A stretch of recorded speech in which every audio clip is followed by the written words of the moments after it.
But you're not my real family, aren't you? My sister's triumphant voice echoed from the other end of the line.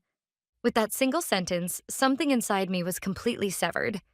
The beginning of this incident came from a casual glance at my social media feed. After finishing a long day's work, I had sunk deep into my favorite sofa, enjoying a moment of relaxation with a glass in hand. As I scrolled through the timeline, my eyes froze on a single photo a friend had uploaded.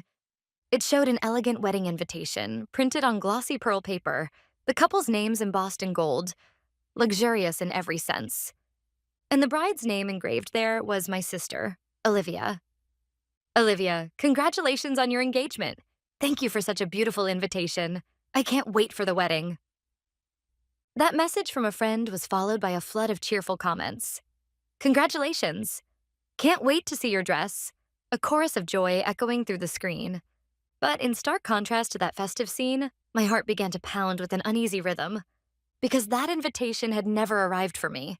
My name is Natalie. I'm the owner of Eternal Garden, the most exclusive wedding venue in this city, one that's always fully booked. It's a business I built entirely on my own, now a model of success admired by many.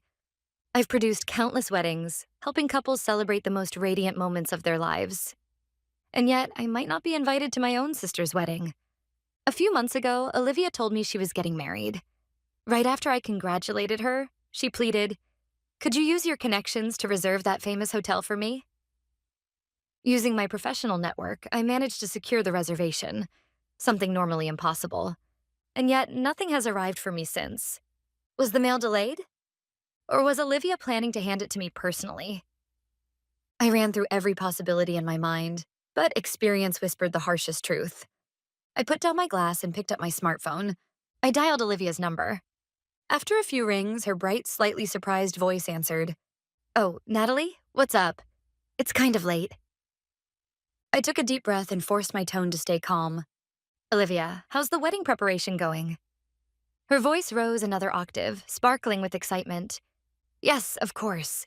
It's the busiest time, but also the most exciting. I just finished sending out all the invitations." "I see, good work. About those invitations, actually." I got straight to the point. "Could it be that mine just hasn't arrived yet by mistake?" The moment I asked, I heard Olivia quietly chuckle on the other end of the line. That malicious laugh shattered the faint hope I had been clinging to. "A mistake? No, there's no mistake." She was enjoying it, that cruel pleasure of hurting me at that very moment. Then, in a triumphant tone, she drove in the final blade. "Because you're my sister, but not really my family, aren't you?" For a moment, I forgot how to breathe, but I quickly regained my composure. "That's quite an interesting thing to say, Olivia." My voice was lower, colder than I expected. "We may not be connected by blood. Yes, that's true. But tell me, what was it that this so-called not family sister did for you?" I could hear Olivia gasp faintly through the phone. I continued, "That five-star hotel you dreamed of. The one that usually has a 1-year waiting list? Who do you think pulled strings to secure it for you? You can't even imagine how much trust I've built in this industry. And I spent that trust on you, just to grant one selfish request. Tell me, does that sound like something a non-family member would do?" For a brief moment, Olivia was silent. Then, with her usual mix of childishness and venom, she snapped back. "So what? You're successful, aren't you? It's only natural. That's your duty as family." Duty. That one word was the final blow. The last remnants of my illusion of family vanished completely. "I see. All right then," I said quietly. "I'll make sure to fulfill that duty of yours, to the letter. I'll give you the perfect wedding." Before Olivia could respond, I ended the call. The screen went dark, and in the silence of the room, only my cold resolve remained. My parents, who had been unable to have children, once welcomed me into their lives as their adopted daughter. But a few years after I came into their home, a miracle happened. My younger sister, Olivia, their biological child, was born. From that day on, the balance of their love visibly tilted toward the daughter connected by blood. Olivia was adored like the sun itself, while I became a shadow, holding my breath so as not to dim her light.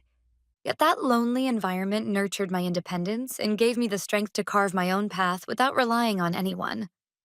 For every ounce of love they failed to give me, I poured that energy into my work and built my success with it.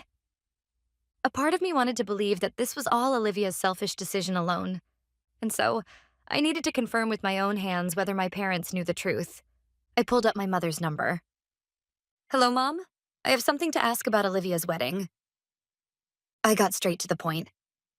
On the other end, I could hear my mother sigh. "What is it?" Her voice was cold, as if I had just handed her a tedious chore. "I wasn't invited to the wedding. Did you know that?" "Oh, yes, Olivia told me. Don't bother calling me over something so trivial." She spoke without the slightest hint of guilt. "Is that really a problem? It's Olivia's wedding. Naturally, her feelings should come first." "Because I'm not related by blood? Is that your answer, Mom?" I struggled to keep my voice from trembling. Her reply was brutally cruel, more than enough to tear through my heart. "It can't be helped. Facts are facts. You're an adult now, so you should understand and endure it for Olivia's sake." At that moment, I understood everything. To them, I was nothing more than a convenient tool, my existence entirely disregarded. "I see." That was all I said before quietly ending the call. Now, there was nothing left to hesitate about. This little family charade, I would be the one to end it. Calmly, I began to act. My first call was to the manager of the country's most prestigious five-star hotel. He was one of my most trusted business partners. "Manager, I'd like to discuss my sister's wedding. She wants only the best. Could you please upgrade everything? The venue, the flowers, the menu, to the Royal Platinum plan?" I could hear him gasp faintly on the other end of the line. "Miss Natalie, with that plan, the budget will triple. Are you sure about this?" "That's fine, but there's one condition. Please send every invoice directly to the bride, my sister, Olivia Miller." The quiet authority in my voice left him with no choice but to reply, "Understood." I repeated the same request with every vendor on the list. The wedding cake, crafted by a world-famous pâtissier, was upgraded to a 7-tier custom masterpiece. The rental dress became a one-of-a-kind haute couture gown flown in from Paris. The wedding favors were replaced with luxury dinnerware sets from an internationally renowned celebrity brand. And, of course, every invoice was addressed to Olivia. The ridiculous promise that I would cover all the expenses had been made just after securing the venue. It was the very day I used my industry reputation to achieve the impossible, booking the 5-star hotel everyone wanted. When I called to share the good news, Olivia was ecstatic. "Really? You're amazing, Natalie. I can't believe it." Before her excitement had even cooled, she smoothly shifted to the real reason for her call, without the slightest hint of guilt. "So, about the cost. I'm really sorry, but Ethan's business is going through a rough patch right now, and we can't prepare the wedding funds immediately, so we were thinking, maybe you could pay everything up front and we'll pay you back little by little afterward." As I held the phone, I wasn't shocked. Instead, a cold sense of doubt crept into my mind. Her words sounded far too convenient. Did they really intend to pay me back? Or was this simply an excuse to dump everything on me? To test her, I asked quietly, "Did you talk to Mom and Dad about this?" Olivia replied cheerfully, as if she'd been waiting for that question. "Of course." I asked Mom, and she said, "Why don't you talk to Natalie?" She told me, "Natalie's doing well financially, and your family, helping each other in times of need is only natural, right?" The moment I heard that, I was too stunned to even respond. Help each other because we're family? No. They come to me because I'm successful, because I have money. If I were penniless, they wouldn't even glance in my direction. To them, family is nothing more than a convenient word, used only when it benefits them. Their shameless audacity no longer made me angry. It almost seemed comical. But I didn't let that emotion show in my voice. Calmly, and in the tone I used for business, I replied, "All right, I'll cover the full cost." For a brief moment, I heard Olivia let out a sigh of relief on the other end, but I immediately continued. "However, there's one condition. This isn't a gift. It's a loan. We'll sign a formal contract that includes a clear repayment plan. And any additional costs, such as plan upgrades not stated in the contract, will naturally be your responsibility. Is that understood?" "A contract? And we have to cover extra fees ourselves?" Olivia's voice shot up in panic. But we're family. Isn't that so cold? Don't you trust me? Trust has nothing to do with this, Olivia. My voice was as calm and cold as ice. This is how I handle business. The amount is too large. Even between close people, money matters must be written down properly. Otherwise, they always cause trouble later. This is for your own good as well. Faced with my unshakable tone, Olivia was at a loss for words. After a long pause, she muttered reluctantly, "Fine. Good. I'll have my lawyer send the official documents soon. Once you've signed them, I'll proceed with the payments. Is that all right with you?" Without giving her a chance to argue, I ended the call. Recalling that conversation now, I couldn't help but smile coldly. After finishing all the vendor arrangements, I exhaled deeply. By the time the wedding ended, Olivia and Ethan would receive a staggering stack of invoices, an amount far beyond their ability to pay. In no time, their repayments would halt, and their social credibility would crumble. But my thoughts didn't stop there. This was Olivia I was dealing with. She was a master manipulator, a woman who could twist tears and blame into tools of survival. She would cry, "My sister tricked me," or "She forced me into an expensive plan," and throw herself at the mercy of our parents or Ethan, winning their sympathy with ease. If that happened, this revenge would be reduced to nothing more than a petty financial quarrel, just another ugly family dispute in the public eye. That wouldn't be enough. Far too lenient. So my mind turned to Olivia's fiancé, Ethan. I replayed her words in my head once more. Ethan's business is going through a rough time, and we can't prepare the wedding funds right now. Was that really true? After years as a business owner who'd seen every kind of person, my instincts were screaming a warning. A man whose company is truly in trouble doesn't plan an extravagant wedding beyond his means. And he certainly wouldn't so easily agree to let his fiancé's sister cover the entire cost. That is not something a person with pride would do. Could it be that this man, Ethan, is the same kind of person as Olivia?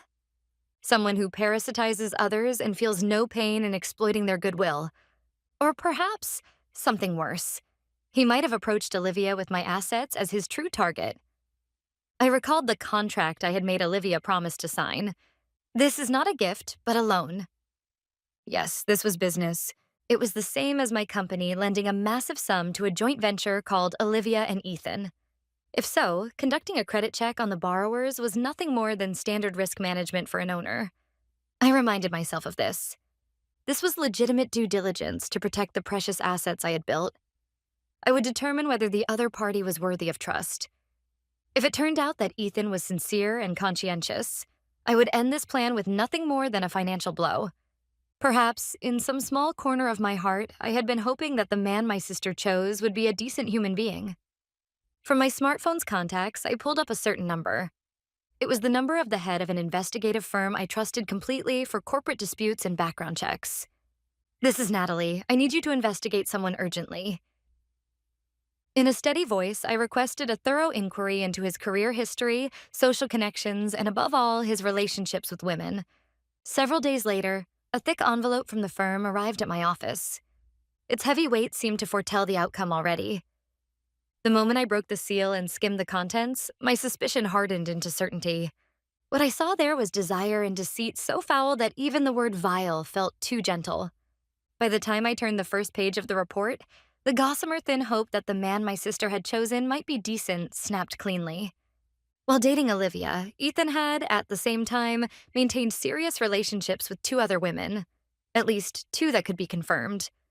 The report contained photographs documenting in exact detail the dates and times he entered hotels with each woman. In one image, he was seen fastening a necklace, the same brand he had given to Olivia, around another woman's neck, smiling at her with unmistakable intimacy. There wasn't even a shadow of guilt on his face. What horrified me even more were the screenshots of his messages. Just hours after sending Olivia, "You're the one I was destined to find?" He had texted another woman, "I love you. Once I break up with Olivia, I'll be with you." But the most damning piece was a conversation with one of his friends. "Her sister owns a famous wedding venue. This marriage is an investment in our future." My wealth. So that was his true goal. Olivia was merely a convenient stepping stone toward it. Without showing any emotion, I began scanning each piece of evidence one by one. The process felt like fitting together the final pieces of a puzzle. I saved every image, every glimpse of Ethan's true nature, onto a USB drive. When I placed it in the drawer, there was a faint, dry click. That sound marked the moment my resolve solidified. Now, the decisive evidence was complete. All that remained was to wait for the perfect stage, the wedding, where the bride, Olivia, would plunge into the depths of despair.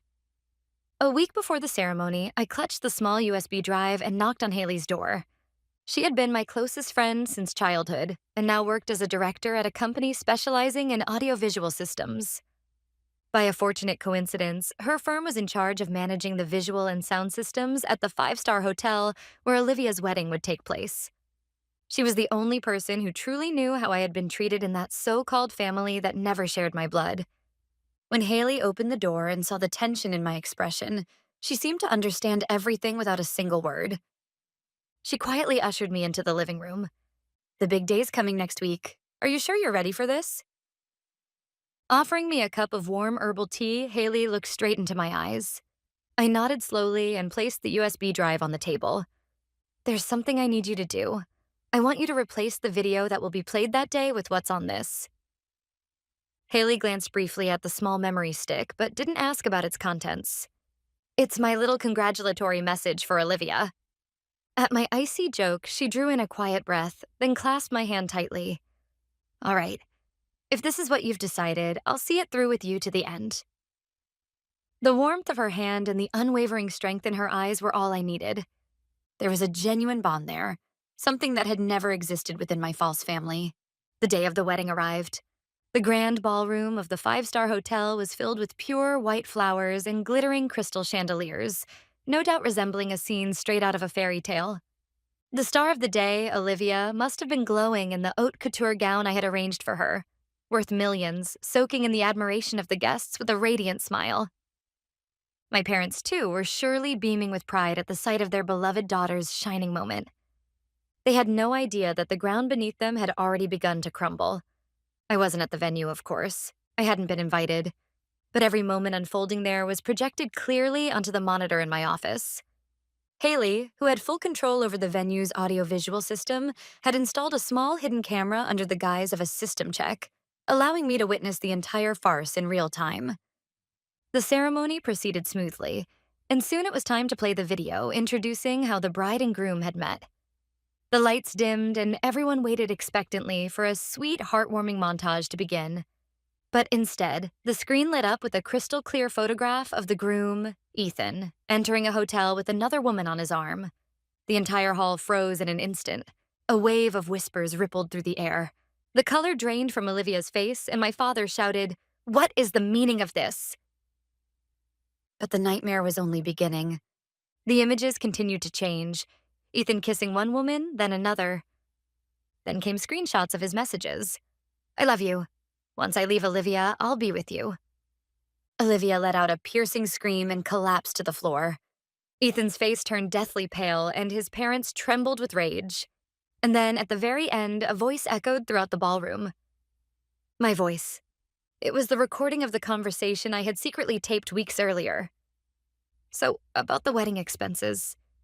You'll cover everything, right? Because you're family. That's only natural, isn't it?" "Oh, it's not a mistake. You're my sister, but not really my family, are you?" Olivia's ugly nature was laid bare before every guest, with not a single shadow to conceal it.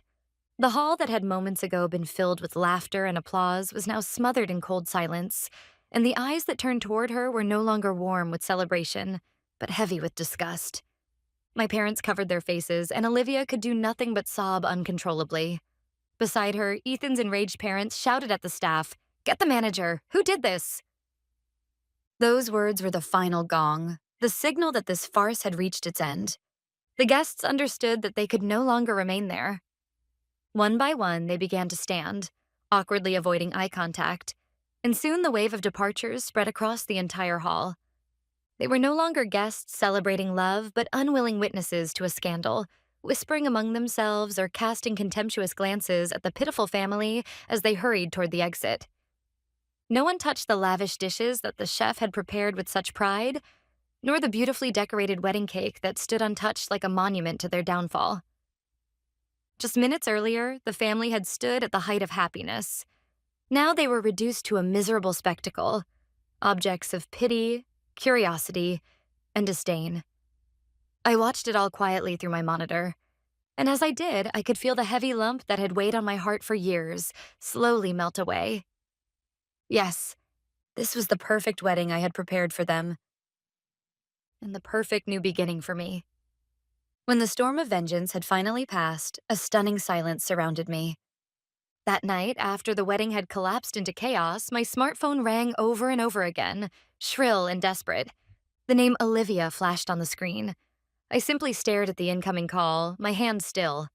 The ringing stopped, then started again. The relentless repetition told me everything about her panic.